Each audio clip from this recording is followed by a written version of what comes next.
எதிர்வரும் 25ஆம் திகதி இரவு சேத்தமிழ் புகழ் ஜீவன், இந்திரஜித், கில்மிஷா, அக்ஷயா கலந்து சிறப்பிக்கும் இசை நிகழ்ச்சி மற்றும் பல்சுவை உணவு விருந்து மிருசுவில் மேங்கோ மென்சனில்.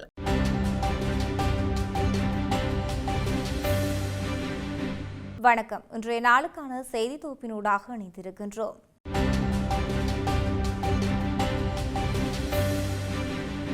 யாழ்ப்பாணம் தையிட்டி விகாரை பிரச்சினைக்கு விரைவில் தீர்வு பெற்றுக் கொடுக்கப்படும் என்று புத்த சாசன மதம் மற்றும் கலாச்சார விவகார அமைச்சர் சுனில் செனவி தெரிவித்துள்ளார். தையிட்டி திச விகாரைக்காக சட்டவிரோதமாக கையகப்படுத்தப்பட்டுள்ள தனியார் காணிகளை விடுவிக்குமாறு விகாரையின் விகாராதிபதிக்கு வழங்கப்படும் பதவி உயர்வுக்கு எதிர்ப்பு தெரிவித்து விகாரைக்கு முன்பாக நேற்று போராட்டம் ஒன்று முன்னெடுக்கப்பட்டது.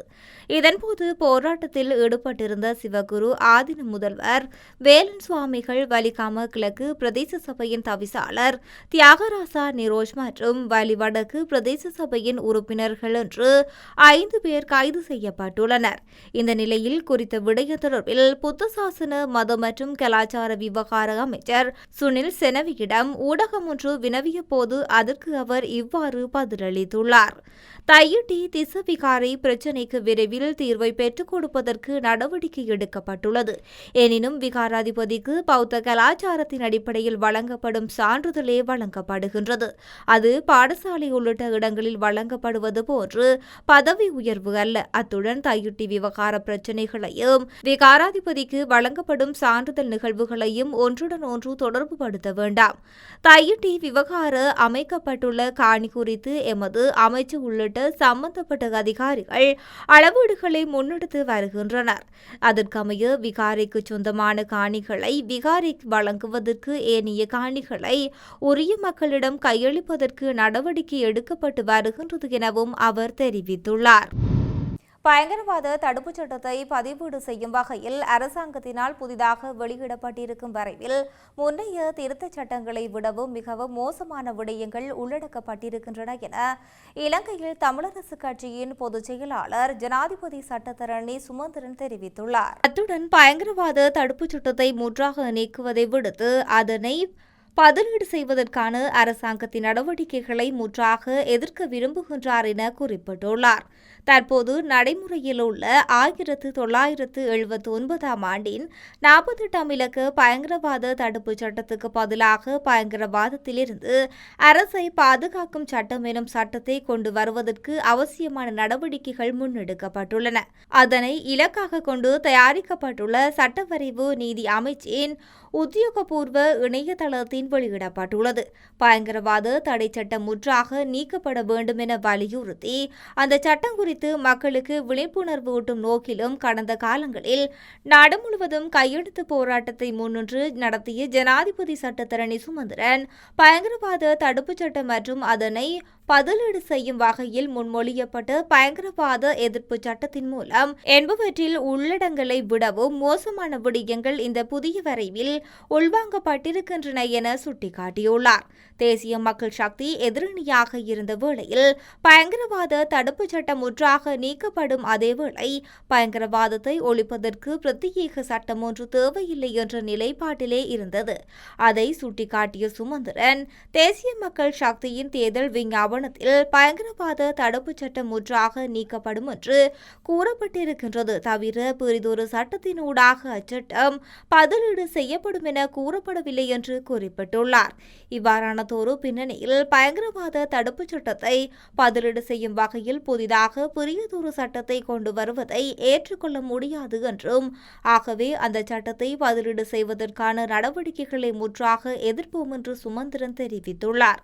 அது மட்டுமின்றி நீதி அமைச்சால் வெளியிடப்பட்டிருக்கும் புதிய வரைவில் உள்ளடங்கல்கள் மிக மோசமானவையாக இருப்பதாகவும் அது பற்றி விரிவாக ஆராய்ந்து தமது கரிசனைகளை வெகு விரைவில் நீதி அமைச்சுக்கு அனுப்பி வைக்க விரும்புவதாக அவர் தெரிவித்துள்ளார். கண்டி மற்றும் நுவரெலியா மாவட்டங்களில் 7 பிரதேச செயலாளர் பிரிவுகளுக்கு விடுக்கப்பட்டிருந்த வெளியேறுவதற்கான சிவப்பு எச்சரிக்கை மேலும் நீடிக்கப்பட்டுள்ளதாக தேசிய கட்டிட ஆராய்ச்சி நிறுவனம் தெரிவித்துள்ளது. இதற்கமைய கண்டி மாவட்டத்தின் உடுதும்பர, மெததும்பர மற்றும் மினிப்பி ஆகிய பிரதேச செயலாளர் பிரிவுகளுக்கும் நுவரெலியா மாவட்டத்தில் நில்தண்டகிண்ண, மதுரட்ட, ஹங்குரான்கெத்த மற்றும் வலப்பனி ஆகிய பிரதேச செயலாளர் பிரிவுகளுக்கும் இவ்வாறு 3ஆம் கட்ட வெளியேறல் சிவப்பு எச்சரிக்கை தொடர்ந்தும் அமுலில் காணப்படுகின்றது. பதுளை, குருநாகல் மற்றும் மாத்தளை மாவட்டங்களின் பல பிரதேச செயலாளர் பிரிவுகளுக்கும் மண்சரிவு அபாய எச்சரிக்கை விடுக்கப்பட்டுள்ளதாக அந்த நிறுவனத்தின் சிரேஷ்ட ஆராய்ச்சி ஹசாலி ஹேமசிங்க தெரிவித்துள்ளார். இதேவேளை நாட்டின் பெரும்பாலான பிரதேசங்களில் இன்று மழையில்லாத வானிலை நிலவக்கூடும் எனவும் வளிமண்டலவியல் திணைக்களத்தில் கூறப்பட்டுள்ளது. எவ்வாறாயினும் ஊவா மாகாணத்தில் அம்பாறை, மட்டக்களப்பு, மாத்தளை, நுவரெலியா மற்றும் அம்பாந்தோட்டை மாவட்டங்களில் சிறிதளவு மழை பெய்யக்கூடும் என அந்த திணைக்களம் தெரிவித்துள்ளது. மத்திய மலைநாட்டின் கிழக்கு சரிவு பகுதிகளிலும் வடமேல் மாகாணத்திலும் அம்பாறை, அம்பாந்தோட்டை மற்றும் மொன்றாகலை மாவட்டங்களிலும் அவ்வப்போது மணித்தியாலத்துக்கு 40 கிலோமீட்டர் வேகத்தில் ஓரளவு பலத்த காற்று வீசக்கூடும் எனவும் வளிமண்டலவியல் திணைக்களம் குறிப்பிட்டுள்ளது. நாடளாவிய ரீதியில் அரசு மற்றும் அரசு அங்கீகாரம் பெற்ற தனியார் பாடசாலைகள் நாளை முதல் விடுமுறை வழங்கப்பட்டுள்ளதாக கல்வி அமைச்சு தெரிவித்துள்ளது. நீண்ட நடைமுறைக்கு பின்னர் கடந்த 16ஆம் தேதி 3ஆம் தவணை 2ஆம் கட்டத்துக்கான திறக்கப்பட்ட பரீட்சைகளுக்கு நாளை முதல் எதிர்வரும் 28ஆம் தேதி வரை விடுமுறை வழங்கப்பட்டுள்ளது. இந்த நிலையில் 3ஆம் தவணையின் 3ஆம் கட்டம் 29ஆம் தேதி ஆரம்பமாகி 31ஆம் தேதி வரை இடம்பெறும் என தெரிவிக்கப்பட்டுள்ளது. முஸ்லிம் பாடசாலைகளில் 3ஆம் தவணையின் 2ஆம் கட்டம் கடந்த 16ஆம் தேதி ஆரம்பமாகி ஜனவரி 2ஆம் தேதி வரை இடம்பெறவுள்ள நிலையில் டிசம்பர் 27 கற்றல் நடவடிக்கைகள் முன்னெடுக்கப்படும் என அறிவிக்கப்பட்டுள்ளது. இம்முறை 3ஆம் தவணை பரீட்சைகள் இடம்பெறாது என அறிவிக்கப்பட்டுள்ள போதிலும் கல்வி பொதுத்தராதர சாதாரண தர பரீட்சைக்கு தோற்றவுள்ள மாணவர்களுக்கு ஜனவரி மாதத்தில் பரீட்சைகளை நடத்துவது பொருத்தமானது என கல்வி அமைச்சு தெரிவித்துள்ளது. சிங்களம் மற்றும் தமிழ் பாடசாலைகளில் 2026ஆம் ஆண்டுக்கான 1ஆம் தவணையின் 1ஆம் கட்ட ஜனவரி 5ஆம் தேதி முதல் 9ஆம் தேதி வரை இடம்பெறும். 2025ஆம் ஆண்டுக்கான கல்வி பொதுத்தராதர உயர்தர பரீட்சையை முன்னிட்டு ஜனவரி 10ஆம் தேதி 20ஆம் தேதி வரை மீண்டும் விடுமுறை வழங்கப்பட்டு 2ஆம் கட்டமான ஜனவரி 21ஆம் தேதி பிப்ரவரி 13ஆம் தேதி வரை இடம்பெறும். இதனைத் தொடர்ந்து இவ்வாண்டுக்கான கல்வி பொதுத்தராதர சாதாரண தர பரீட்சைக்காக பிப்ரவரி 14ஆம் தேதி முதல் மார்ச் 2ஆம் தேதி வரை விடுமுறை வழங்கப்படும். 3ஆம் கட்ட மார்ச் 3ஆம் தேதி முதல் ஏப்ரல் 10ஆம் தேதி வரை இடம்பெறும். அத்தோடு ஏப்ரல் 11ஆம் தேதி முதல் 19ஆம் தேதி வரை விடுமுறை வழங்கப்படும். முஸ்லிம் பாடசாலைகளில் 1ஆம் தவணை 1ஆம் கட்ட ஜனவரி 1ஆம் தேதி முதல் 9ஆம் தேதி வரை இடம்பெறும். உயர்தர பரீட்சைகளை முன்னிட்டு ஜனவரி 10ஆம் தேதி முதல் 20ஆம் தேதி வரை விடுமுறை வழங்கப்படும். 2ஆம் கட்டம் ஜனவரி 21ஆம் தேதி முதல் பிப்ரவரி 13ஆம் தேதி வரை இடம்பெறும். சாதாரண தர பரீட்சை மற்றும் ரமலான் நோன்பினை முன்னிட்டு பிப்ரவரி 14ஆம் தேதி முதல் மார்ச் 22ஆம் தேதி வரை விடுமுறை வழங்கப்படும். 3ஆம் கட்டம் மார்ச் 23 முதல் ஏப்ரல் 10ஆம் தேதி வரை இடம்பெறும் என அறிவிக்கப்பட்டுள்ளமை குறிப்பிடத்தக்கது. உகண்டாவில் பதுக்கி வைக்கப்பட்டுள்ளதாக கூறப்பட்ட பணத்தை நாட்டுக்கு கொண்டு வருவதற்கு இதுவே சிறந்த தருணம் என ஸ்ரீலங்கா பொதுஜன முன்னணியின் நாடாளுமன்ற உறுப்பினர் நாமல் ராஜபக்ச தெரிவித்துள்ளார். இந்த பணத்தை இலங்கைக்கு கொண்டு வருவதற்கு தேவையான சகல உதவிகளையும் செய்ய தயார் என அவர் குறிப்பிட்டுள்ளார். குறிப்பாக தேவையென்றால் ஓர் சத்திய கடதாசியையும் வழங்க தயார் என அவர் குறிப்பிட்டுள்ளார். மஹிந்த ராஜபக்சர்கள் அல்லது வேறு யாரேனும் வெளிநாடுகளில் பதுக்கி வைத்துள்ளதாக கூறப்படும் பணத்தை மீட்டு எடுப்பதற்கு இதுவே சிறந்த சந்தர்ப்பம் என அவர் குறிப்பிட்டுள்ளார். எனவே ஜனாதிபதி அவர்களிடம் அந்த மறைத்து வைக்கப்பட்டுள்ளதாக கூறப்படும் பணத்தை மீட்டு எடுக்குமாறு தாம் கோரிக்கை விடுப்பதாக தெரிவித்துள்ளார். தேர்தல் மேடைகளில் ஆளும் கட்சியினர் குறிப்பிட்டு மறைத்து வைக்கப்பட்டிருந்த கோடிக்கணக்கான டாலர் பணத்தை நாட்டுக்கு கொண்டு வருமாறு அவர் கோரியுள்ளார். சத்திய கடதாசி மூலமாகவோ அல்லது வேறு ஏதேனும் வழி மூலமாகவோ தேவையான உதவிகளை வழங்குவதற்கு தயார் என நாமல் ராஜபக்ச ஊடகங்களிடம் தெரிவித்துள்ளார். ஐயடி விகாரையை இடிப்பதற்கு முன்னர் நல்லூர் ஆலயத்தையும் யாழ் கத்தோலிக்க தேவாலயத்தையும் உடைக்க வேண்டும் என நாடாளுமன்ற உறுப்பினர் ராமநாதன் அர்ச்சுனா தெரிவித்துள்ள விடயம் பெரும் சர்ச்சையை ஏற்படுத்தியுள்ளது. நல்லூர் கோயில் கற்பகிரகத்தில் முஸ்லிம் சமாதி உள்ளது, அதையும் உடைக்க வேண்டும் என்று அவர் குறிப்பிட்டுள்ளார். தையிட்டி போராட்டத்தில் தொடர்பில் ஊடகங்களுக்கு கருத்து தெரிவித்த அவர் முன்னதாக நல்லூர் ஆலயம் கிட்டுப்பூங்காவுக்கு அருகில் உள்ள இடத்தில் அமைந்திருந்தது.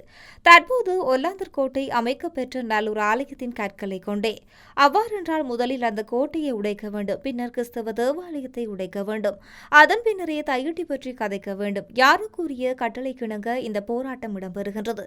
இது தொடர்பில் வழக்கு தாக்கல் செய்ய எவரும் முன்வரவில்லை. இவர்கள் வாக்குகளுக்காக இவ்வாறு செய்கின்றார்கள் என குறிப்பிட்டுள்ளார்.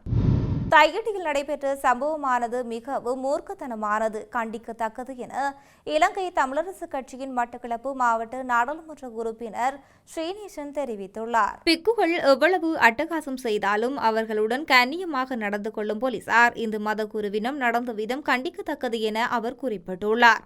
மட்டக்களப்பு செட்டிப்பாளையத்தில் நடைபெற்ற ஊடகவியலாளர் சந்திப்பின் போதே அவர் இவ்வாறு குறிப்பிட்டுள்ளார். தேசிய மக்கள் சக்தி அரசாங்கத்தின் முற்போக்கான சில விடயங்களை பாராட்டிக் கொண்டிருக்கும் போது பிற்போக்கான மூர்க்கத்தனமான கடந்த ஆட்சி காலத்தில் நடந்தது போன்ற விடயங்கள் நடக்கும்போது அதனை நாங்கள் கண்டிக்காமல் இருக்க முடியாது.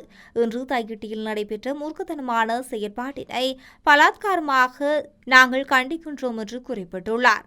காவி உடை தரித்து இந்து படித்து துறவினை மிகவும் கேவலமான முறையில் காவல்துறையினர் நடத்தியுள்ளனர். அதே நேரம் பிக்குகளாக இருந்து எவ்வளவு அட்டகாசம் செய்தாலும் அவர்களை மிக கண்ணியமாக அணுகின்றார்கள் என ஸ்ரீநேசன் குறிப்பிட்டுள்ளார். நாட்டில் புதிய அரசியல் கலாச்சாரம் ஏற்படுத்தப்பட்டு வருகின்றது. இதற்கு எமது அரசாங்கம் முன்மாதிரியாக செயல்படுகின்றது என கடல் தொழில் நீரியல் மற்றும் கடல் வளங்கள் அமைச்சர் ராமலிங்கம் சந்திரசேகர தெரிவித்துள்ளார். போதைப்பொருள் அச்சுறுத்தலில் இருந்து எமது இளைஞர்களை பாதுகாப்பதற்கு நடவடிக்கை எடுக்கப்படும் என குறிப்பிட்டுள்ளார். ஜனாதிபதி நிதியத்தினால் உயர்தரத்தில் சிறந்த பெறுபர்களை பெற்ற வடமாகாண மாணவர்களை பாராட்டு நிகழ்வு ஒன்றில் அதனை தெரிவித்துள்ளார். இதன்போது மேலும் கூறிய அவர், வங்குரோந்து நிலையில் இந்த நாடே எம்மிடம் ஒப்படைக்கப்பட்டது. இதனால் பொருளாதார ரீதியாக பாதிப்புகள் காணப்பட்டன. பொருளாதாரத்தை ஸ்திரத்தன்மைப்படுத்தும் கடந்த ஒரு வருட காலமாக பல நடவடிக்கைகள் முன்னெடுக்கப்பட்டன. நாட்டின் அரசியல் கலாச்சாரம் மாற்றப்பட்டு வருகின்றன. சிறந்ததொரு அரசியல் கலாச்சாரத்தை உருவாக்குவதே இதன் நோக்கமாகும். புதிய அரசியல் கலாச்சாரம் என்றால் என்னவென்பதை நாம் செயலில் காட்டியுள்ளோம். பிரதமருக்கு மாதாந்த எரிபொருள் கொடுப்பனவு 33 லட்சம் ரூபாய். ஆனால் எமது பிரதமர் 4 லட்சம் ரூபாய் தான் பயன்படுத்துகின்றார். ஏனையவற்றை திரைசேரிக்கு அனுப்பிவிடுகின்றார். நாடாளுமன்ற உறுப்பினர் அமைச்சராக இருந்தால் நாடாளுமன்ற உறுப்பினருக்குரிய சம்பளம் மற்றும் அமைச்சருக்குரிய சம்பளம் கிடைக்கப்பெற்றது. சலுகைகளும் அப்படித்தான். ஆனால் எமது ஆட்சியில் நாடாளுமன்ற உறுப்பினர்களுக்கு வழங்கப்படும் சம்பளத்தை மட்டும் தாருங்கள், வேறு எதுவும் வேண்டாம் என அமைச்சர்கள் கடிதம் அனுப்பியுள்ளார்கள். நாம் 2 சம்பளம் பெறவில்லை. அதேவேளை எமது அரசாங்கத்தினை எண்ணக்கருவின் அடிப்படையில் பிள்ளைகளின் வாழ்க்கைகளை வலுப்படுத்தும் இதற்கமைய முயற்சிகளில் பங்களிப்பதில் மகிழ்ச்சி அடைகின்றேன். இந்த வாய்ப்பை வழங்கிய ஜனாதிபதி நிதியத்துக்கு நன்றி தெரிவிக்கின்றேன் என்று குறிப்பிட்டுள்ளார். இத்துடன் இன்றைய செய்தி தொகுப்பானது நிறைவடைகின்றது. மற்றொரு செய்தி தொகுப்பினூடாக இணைந்து கொள்ளலாம். வணக்கம்.